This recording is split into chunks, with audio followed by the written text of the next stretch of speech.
السلام علیکم ورحمۃ اللہ وبرکاتہ۔ آپ کے والدین حیات ہیں؟ الحمدللہ، اللہ تعالیٰ انہیں عافیت اور صحت کی لمبی زندگی دے۔ آپ کے والدین کی وفات ہو چکی، اللہ تعالیٰ ان پر رحم کرے، انہیں معاف کرے۔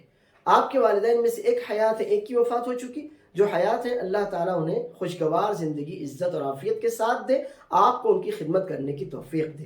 اور جن کی وفات ہو چکی، اللہ تعالیٰ ان کے درجات بلند کرے، انہیں معاف کرے۔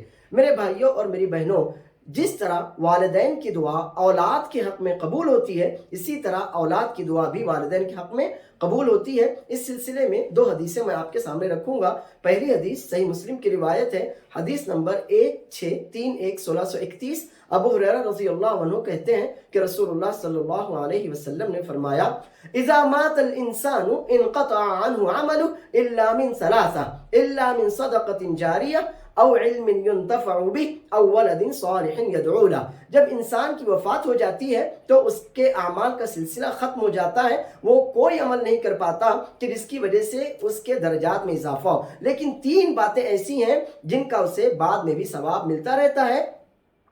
سب سے پہلا عمل جو اس نے اللہ کی خاطر صدقہ دیا ہوگا، اب جب تک اس خیر سے فائدہ اٹھایا جاتا رہے گا اسے اس کا ثواب ملتا رہے گا، یعنی صدقہ جاریہ۔ دوسرا عمل وہ علم جو اس نے پھیلایا ہوگا، اللہ کے دین کا علم جس سے لوگ فائدہ اٹھاتے رہیں گے، جب تک لوگ فائدہ اٹھائیں گے انشاءاللہ اس کو ثواب ملتا رہے گا۔ اور تیسرا عمل اس نے اپنی اولاد کی اچھی تربیت کی ہوگی، لہٰذا نیک اولاد جو اپنے والدین کے لیے دعا کرے، تو نیک اولاد کی دعا اپنے والدین کے حق میں قبول ہوتی ہے۔ اور دوسری حدیث یہ بھی ابو ہریرہ رضی اللہ عنہ کی روایت سے ہے، سنن ابن ماجہ کی حدیث ہے، حدیث نمبر 3660 رسول اللہ صلی اللہ علیہ وسلم فرماتے ہیں: ان اللہ عز وجل لیرفع للعبد الصالح الدرجة في الجنة فيقول یا ربی ان هذه لي فيقول باستغفار ولدك لك۔ اللہ عز وجل اپنے نیک بندے کے در جنت میں درجات بلند کرتا ہے۔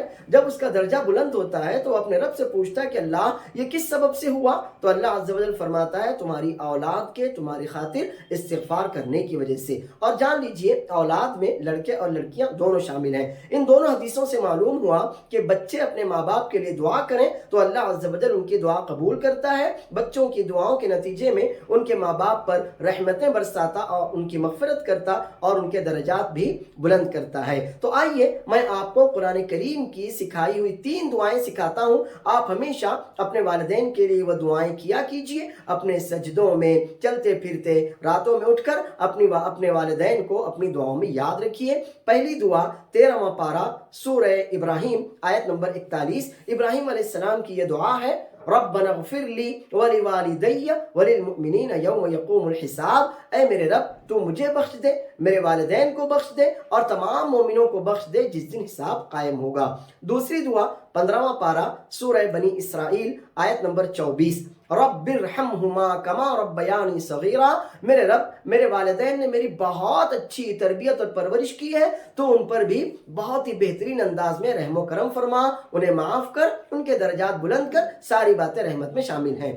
اور تیسری دعا 29واں پارہ سورہ نوح آیت نمبر 28، نوح علیہ السلام کی دعا ہے: رب اغفر لی ولوالدی ولمن دخل بیتی مؤمنا وللمؤمنین والمؤمنات۔ میرے رب تو مجھے بخش دے، میرے والدین کو بخش دے اور جتنے بھی مومن میرے گھر میں داخل ہوئے ان کو بخش دے اور تمام مومنین مردوں اور عورتوں کو بخش دے۔ 3 دعائیں یاد کر لیجئے۔ اللہ عز و جل ہمیں اپنے والدین کے حق میں صدقہ جاریہ بنائے، ہماری دعائیں ان کے حق میں قبول فرمائے، آمین۔